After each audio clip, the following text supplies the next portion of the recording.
Shalom. I just want to start off by saying, Call Halayim Le'al Bashim Shai, Lashem Kakadash. Want to give double honors to the apostles and the elders bearing Millstone. Peace and citations over Lek and the Akim Spring truth. Throughout the four corners of this earth. My name is Asa Allah, and today I just want to talk about how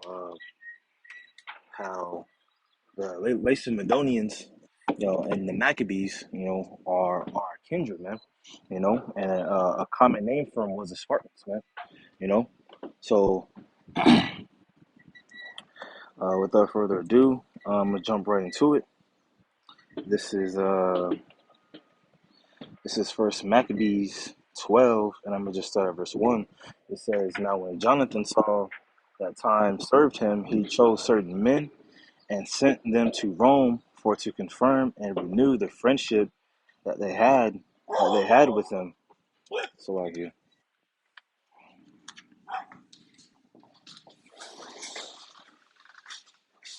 Verse 2. He sent letters also to the Lacedaemonians and to other places for the same purpose.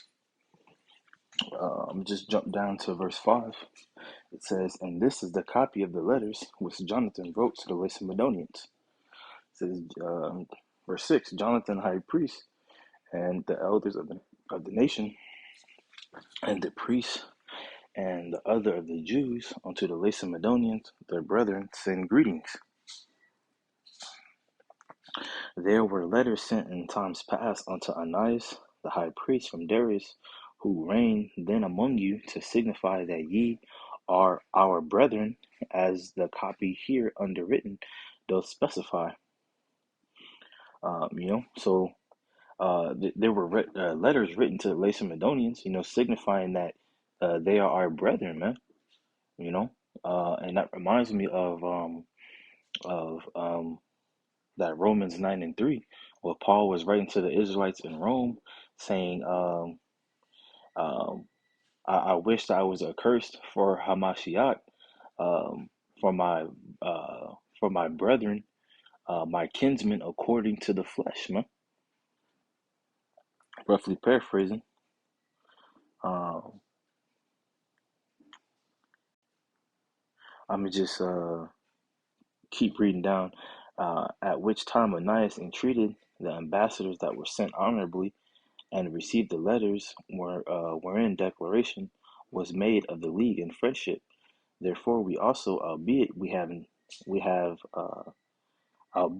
need none of these things, that we have the holy books of scriptures in our hands to comfort us, have nevertheless attempted to send unto you for the renewing of brotherhood and friendship, lest we should become strangers unto you altogether, for there is a long time past since ye sent unto us. We, therefore, at all times without ceasing, both in our feasts and other convenient days, do remember you in the sacrifices which we offer, and in our prayers, as reason is, and as it becometh us to think upon our brethren. So during the feast days, the holy days, the sacrifices, we kept the Lacedaemonians in our prayers, at this time. Why? Because they are our brethren, man. Well, verse 12, we are right glad of your honor. As for ourselves, we have had great troubles and wars on every side, for so much as the kings that are round about us have fought against us. Howbeit, we would not be troublesome unto you, nor to others of our confederates and friends in these wars. For we have help from heaven that succoureth us, so as we are delivered from our enemies, uh, so as we are delivered from our enemies, and our enemies are brought under our foot. For this cause we chose Nemeus the son, Numinus the son of Antiochus, and Antipater the son of Jason, and sent them unto the Romans to renew the enmity that we had with them and the former league.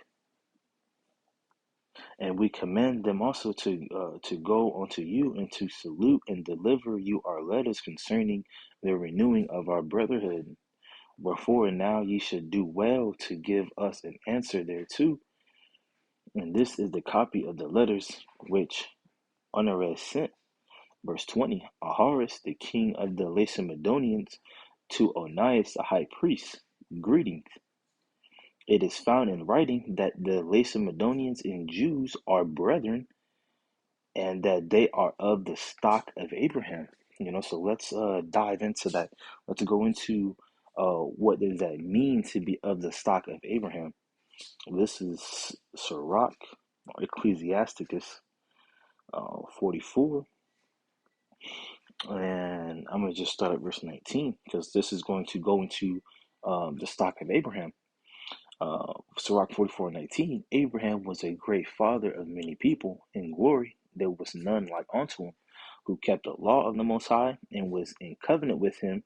He established a covenant in his flesh, and when he was proved, he was found faithful. Therefore he assured him by an oath that he would bless the nations in his seed, and that he would multiply him as the dust of the earth, and exalt his seed as the stars, and cause them to inherit from sea to sea, and from the river unto the utmost part of the land. You know, so this is going into how Abraham, he kept the law, established a covenant in his flesh, and when he was proved, he was found faithful. You know, and he was assured by an oath that he would bless the nations in his seed, and that's singular because it's talking about a specific lineage that came from Abraham, because in verse 19, it says Abraham was a great father of many people.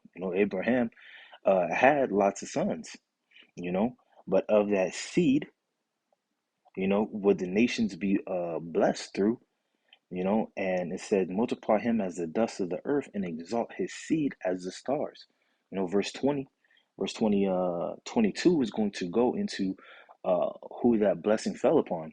Verse 22, with Isaac did he establish likewise for Abraham his father's sake the blessing of all men. So that seed, it was Isaac. That's where the lineage or the blessing fell upon. It fell upon Isaac. Verse 22 again, with Isaac did he establish likewise for Abraham his father's sake the blessing of all men and the covenant, and made it rest upon the head of Jacob. So through Isaac, that blessing went onto Jacob. He acknowledged him in his blessing and gave him an heritage and divided his portions among the 12 tribes. Did he among the 12 tribes did he part them? So um, upon receiving that blessing, that heritage, Jacob divided that, divided that onto the 12 patriarchs, man, onto the 12 tribes. So that, when it says that, we are the stock of Abraham, it's talking about, that chosen lineage, Abraham, Isaac, and Jacob. So going back to First Maccabees 12.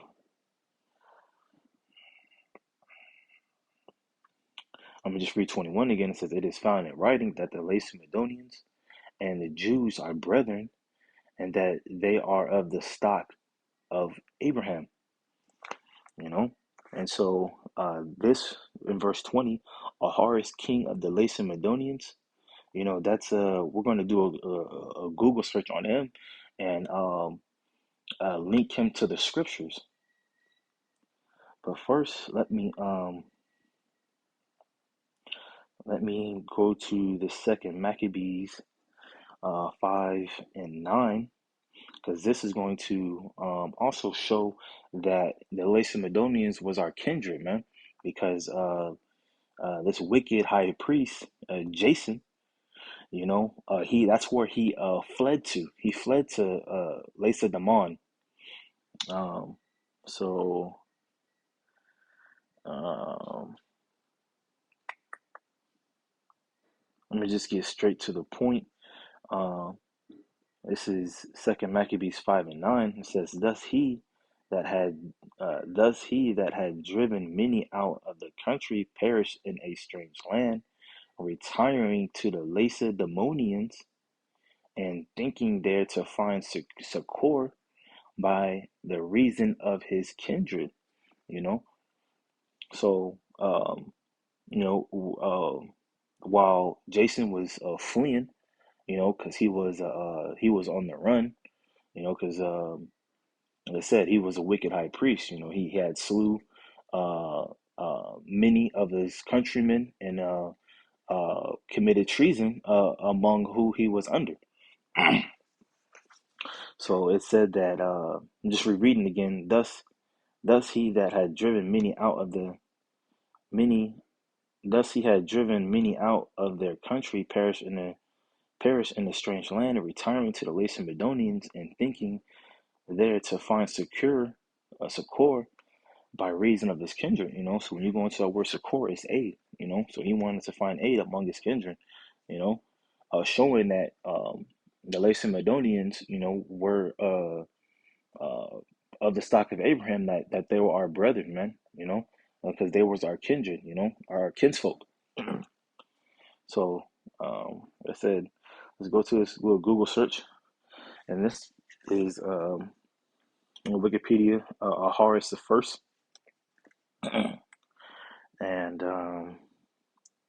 this last part is what I really wanted, because this is going to tie into the scripture.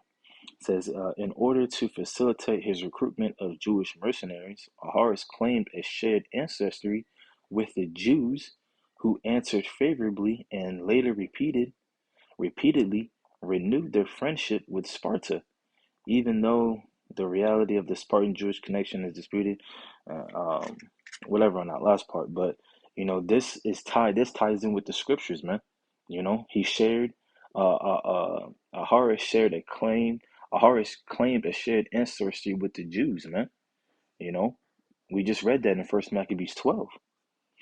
You know, so I'm just going to go up to his predecessors, because um, during this time, a king would reign and then his son would reign, so it will stay in the family, you know.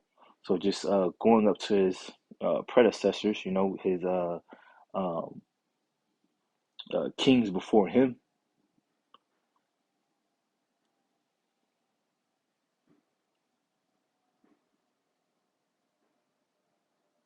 and there you get Leonidas, man. You know, you get Leonidas the first, and when you scroll down, it says Leonidas had a notable participation in the Second Persian War, where he had led the allied Greek forces to a last stand of the Battle of Thermopylae, while attempting to defend the pass of the invading Persian army. That's that 300 movie, man. So really, those men that were portrayed in that movie 300, they're supposed to be dark-skinned men. Why? Because they were of the stock of Abraham. You know, through the scriptures, it shows that, and also, like I said, through secular history, we see that um, Horace claimed a shared Horace claimed a shared ancestry with the Jews, man. It says he died at the battle and entered myth as the leader of the 300 Spartans, man. But let's see, just to show you, because it says uh, inhabitants of Lacedaemon, more commonly called Sparta. You know, so Lacedaemon, was commonly called Spartan, man. That was another name for it. So when it says Lacedaemonians, you can replace that with Spartans. And this is just going to back up the precepts that I read. Friendly relationships between Sparta and the Jews begin in the 3rd century when Horace was king and Onias was high priest in Jerusalem. You know, and Jason, the high priest, after his unsuccessful attempt to seize Jerusalem, was forced to flee and went to Sparta with the idea of finding shelter there among his kinsfolk. We just read that. So hopefully that was edifying and showing that the Lacedaemonians, aka Spartans, are of the stock of Abraham. They are our kindred, man. They are our brethren, you know. So with that, I just want to end up by saying, Call Halayim La Yahweh Ba'Shem Yahushai, Ba'Shem Kakadash. Want to give the honors to the apostles and the elders of Great Millstone. Peace and citations for Fulek and the Akim, spreading this truth to the four corners of this earth. Shalom.